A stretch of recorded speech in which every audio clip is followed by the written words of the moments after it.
translated by Donald Rayfield. Chapter Rain. This was the third day that we had been drilling at the new site. Each man had his own prospecting shaft, and by now none of us had gotten any deeper than half a meter. Nobody had yet reached permafrost, even though the crowbars and pickaxes were being repaired quickly. This was unusual, but the blacksmiths had no reason to hold things up, because ours was the only brigade at work. The basic problem was the rain, which had been pouring without a break for 72 hours. When the ground was stony, you couldn't tell if it had rained for an hour or a month. The rain was cold and fine.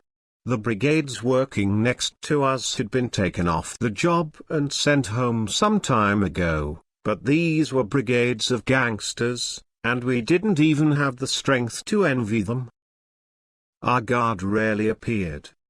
He wore a soaking wet enormous hooded canvas cloak that was as angular as a pyramid. The bosses were relying on the rain, the cold streams of water lashing our backs. We had long been wet through, not to our underwear, though, because we didn't have any underwear. The boss's crude secret calculation was that rain and wind would make us work. But our hatred of the work was even stronger, and every evening the guard cursed as he lowered his wooden ruler with its markers into the shaft. The escort guards kept watch over us from under their mushroom, a well-known piece of camp equipment. We couldn't climb out of the shafts, or we would have been shot. Only our foreman was allowed to move from shaft to shaft. We were not allowed to shout to one another, or we would have been shot. So we stood silently, up to our waists in the ground, in stone pits, a long chain of shafts that stretched along the banks of a dried-out stream. The nights were too short to dry out our pea jackets. At night we nearly managed to get the tunics and trousers dry on our bodies. I was hungry and angry. But I knew that nothing in the world would make me commit suicide. This was when I began to understand the essence of life's great instinct, the quality that human beings possess in the highest degree. I could see our horses getting worn out and dying. That's the only way I can put it. There are no other verbs to apply to the horses' existence. The horses were no different from the human beings. The north, the unbearable workload, the bad food, the beatings were killing them, and although they suffered only 1,000th of what the human beings suffered, they died first. I also understood the main thing: man was human not because he was God's creation, or because he had an amazing thumb on both hands, but because he was physically stronger, more enduring than any other animal, and, eventually, because he succeeded in making his spiritual side the effective servant of his physical side. That's what I was thinking about for the 100th time in this shaft. I knew I wouldn't kill myself because I had tested my will to live. In a similar shaft, only a deeper one, I had recently taken out an enormous stone with my pickaxe. I spent many days carefully freeing its terrible weight. From this unkind weight, as the Russian poet put it, I thought I could make something fine. I thought I could save my life by breaking my leg. This really was a fine intention, a purely aesthetic prospect. The stone was meant to tumble out and shatter my leg. And I would be a permanent invalid.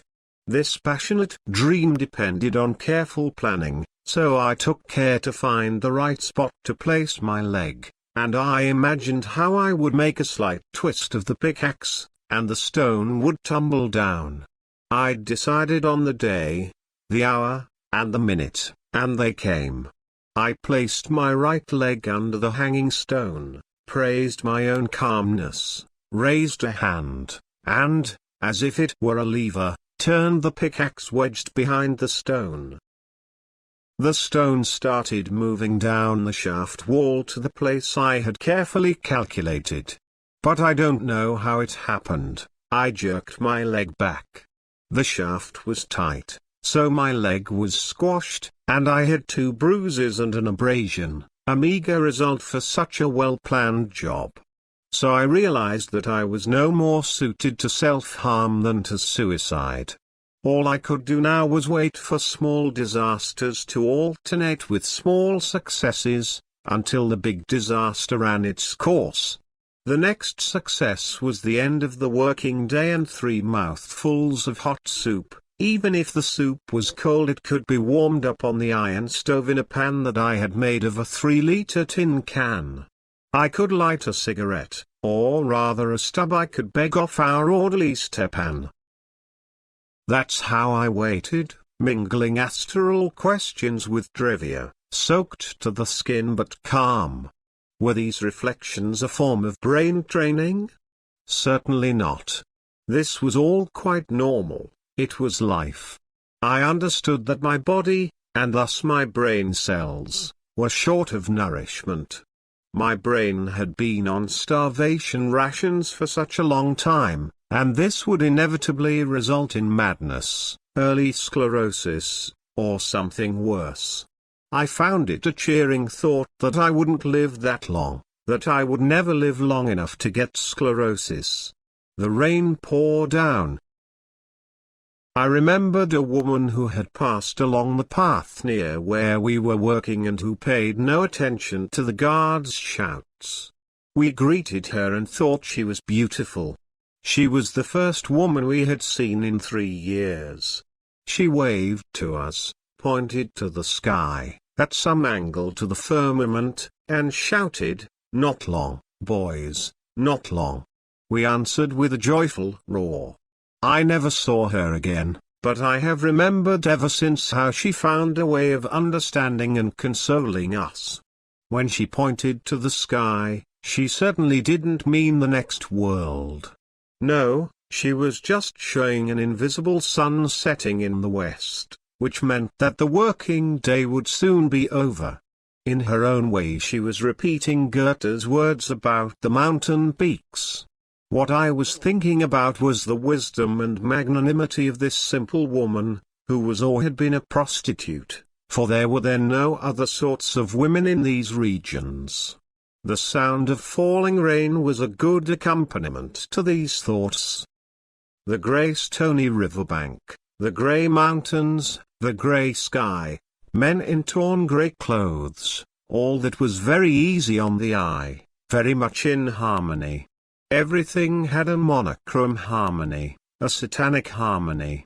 This was when we heard a faint cry from the next shaft. My neighbor was a certain Rozovsky, an elderly agronomist whose fairly specialized knowledge, like those of the doctors, engineers, and economists, was wasted here. He was calling my name, so I responded, paying no attention to the threatening gesture coming from a guard, sheltering far off under his mushroom. "Listen," Rozovsky was calling, "listen. I've been thinking for a long time. And I've realized that there is no sense in life. None." Then I leapt out of my shaft and ran to intercept him before he rushed at the guards. Both guards were coming toward us. "He's sick," I said. Just then we caught the distant sound of the siren, muted by the rain, and we started forming ranks. Rozovsky and I went on working together for a while, until he threw himself under a loaded wagon that was rolling downhill. He stuck his leg under the wheel, but the wagon just leapt over him, without even bruising him. All the same, he was charged with attempted suicide and tried for it.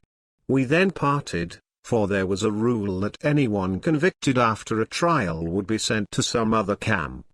The authorities were afraid that the victim might take revenge on his interrogator or the witnesses.